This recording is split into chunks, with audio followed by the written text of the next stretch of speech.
Yang 3 screenshot September HP. 2023 Ada. sekarang ngobrol sama Enda. Kita udah di Pontianak nih. Iya nih guys. Tempatnya Susur Galur. Iya nih guys. Kebetulan banget ngomongin workshop plastik, tapi gue mau ngomongin ini sekalian dokumentasiin tentang Susur Galur. Awal mulanya Susur Galur terbentuk gimana? Awal mulanya Susur Galur tuh sebenarnya keresahan gue terhadap praktik yang udah gue dapetin di studi kolektif B1, tapi ketika pulang ke Pontianak ternyata belum punya nemu teman main yang bisa sefrekuensi nih. Akhirnya lambat laun dari 2018-2019 nyobain nyari teman, ngobrol, ngeproyeksiin sesuatu, ngomongin keresahan kota, berangkat dari situ akhirnya nemu teman-teman yang udah lama nggak pernah kelihatan, terus ngobrol lagi ternyata masih tertarik dan masih punya semangat.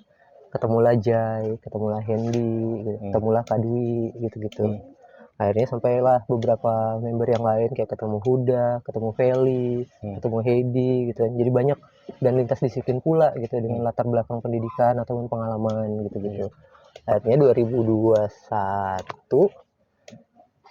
pas waktu itu pas lagi pulang si Hendy datang nyeritain tentang keresahan bagaimana sih budaya Melayu ini, berangkatnya dari situ kan, karena bagaimana sih itu proyek pertama tuh ngomongin pengarsipan motif tenun awalnya.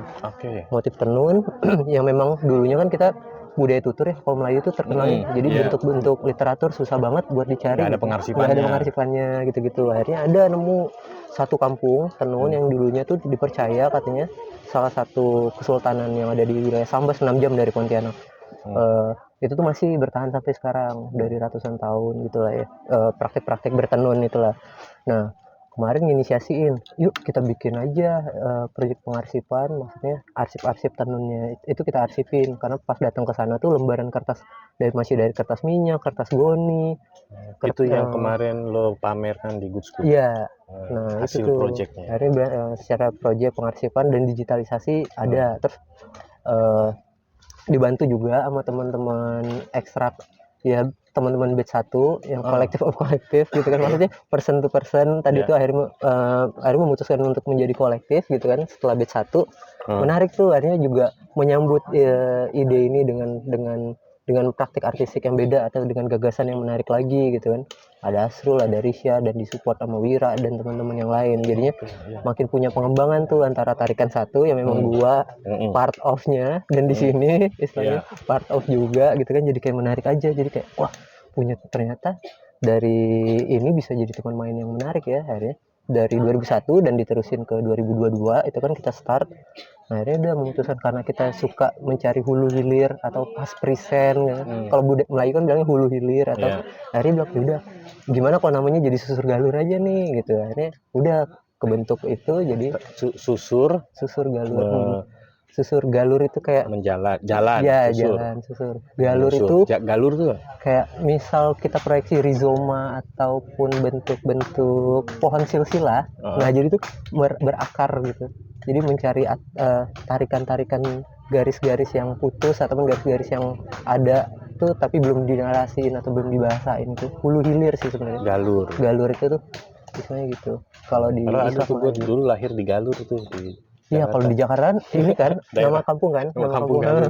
Nah kalau di sini nih misalnya pasti ditanya kalau sama orang tua, coba cari tahu dulu, kayak kalau di Jawa kita bilang bibit bobotnya. Nah kalau ini coba dicari dulu susur galurnya. Oh gitu. Nah itu jadi dicari tahu sejarahnya siapa atau di latar belakangnya, muasalnya. Nah jadi bahasa lokal yang kita adopsi jadi sebuah praktik mencari dan menemukan gitu, atau menciptakan kemungkinan-kemungkinan dari itu, ngomongin pas present, ngomongin ya secara makna dan filosofi cara mainnya kita lah ya gitu. Nah jadi gitu. Terus kalau sekarang Susur Galur itu di sini banyak aktivitasnya dengan perkebunan yang lumayan luas ini, itu gimana ceritanya tuh? Nah jadi pas waktu 2021 tuh kan kenalan lah sama Hedi gitu kan, awalnya kita cuman nongkrong ngobrol banyakan di warung kopi, banyakan di coffee shop, bikin juga numpang di coffee shop dan warung kopi gitu kan.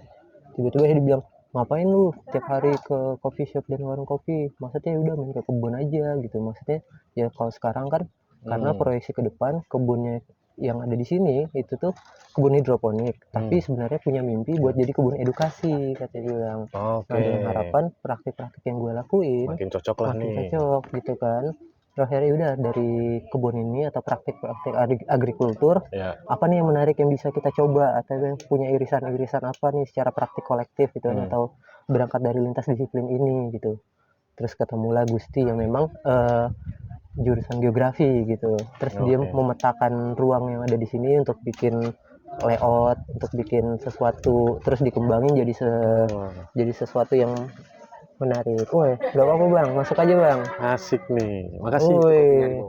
Oh gitu. Gue gile, cakep, thank you. Wah ada gininya Jay. Wah ada kopinya nih. Ini pak. Terima kasih. Lokal nih ya? Lokal nih pak. Oke sip. Iya. Kopi Punggur, kopi anak Punggur katanya pak. Anak Punggur? Punggur itu nama daerah? Punggur nama daerah.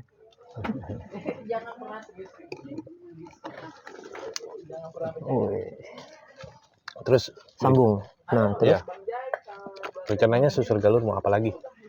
Nah setelah ini proyek-proyek ke depan. Kalau sekarang proyeksi ke depan tuh jadi ada beberapa yang dari main-mainannya kita tuh ada 3.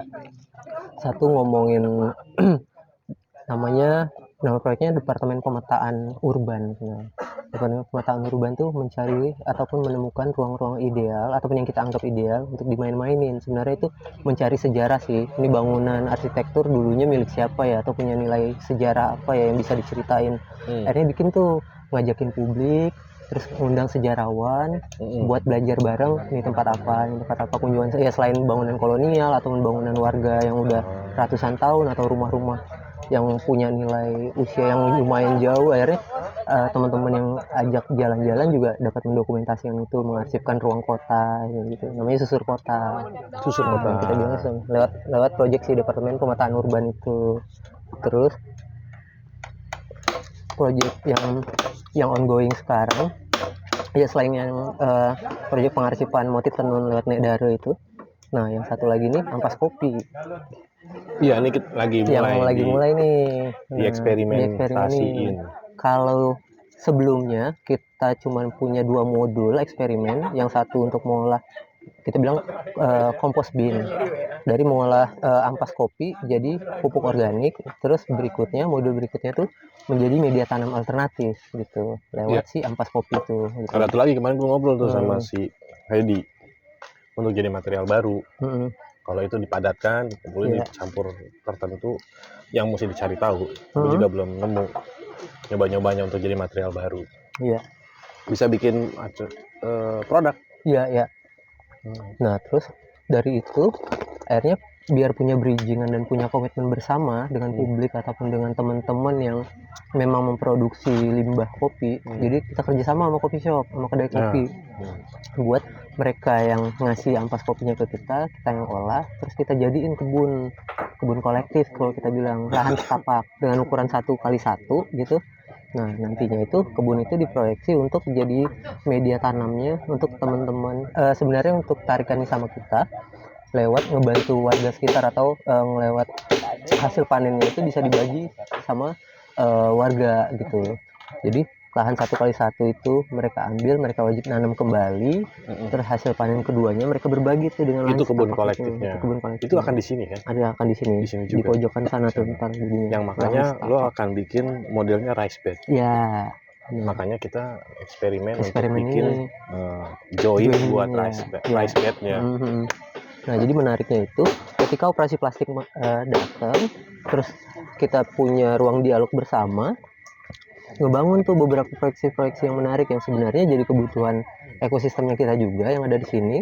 Selain jadi distribusi pengetahuan bagi publik juga, akhirnya kita juga dapat belajar dari situ dan berbagi di situ kan, bagaimana sih menemukan kemungkinan-kemungkinan baru lewat eksperimen. Salah satunya itu tuh dapat tuh joiner bikin polybag dari kresek gitu. Terus tiba-tiba teman-teman juga merespon itu jadi bentuk-bentuk yang lain, ampas kopi bisa nih. Akhirnya kemarin eksperimen soal bikin sabun. Bikin sabun. Terus kan ada sabun yang memang dari ampas kopi, ada yang kita manfaatin dari sumber daya yang kita punya di sini lewat oyong ini. Nah, ya jadi kayak keringnya oyong itu kan bisa jadi sabut kan. Nah, itu yang kita respon dimasukin ke dalam wadah, terus dicampur sama ampas kopi dan ramuan sabun itu. Dia mengeras, akhirnya jadi sabun organik ke depan. Sama lilin aromaterapi dari ampas kopi juga. Gitu. Nah, ini Bang Inju lagi ngulik ini nih, tadi tuh bikin coaster dari ampas kopi. Kita nggak tahu tuh hasilnya gimana. Iya, belum tahu. Bentar deh. Kenapa juga eksperimen. Sip, thank you. Ya. Bentaran aja. Oke.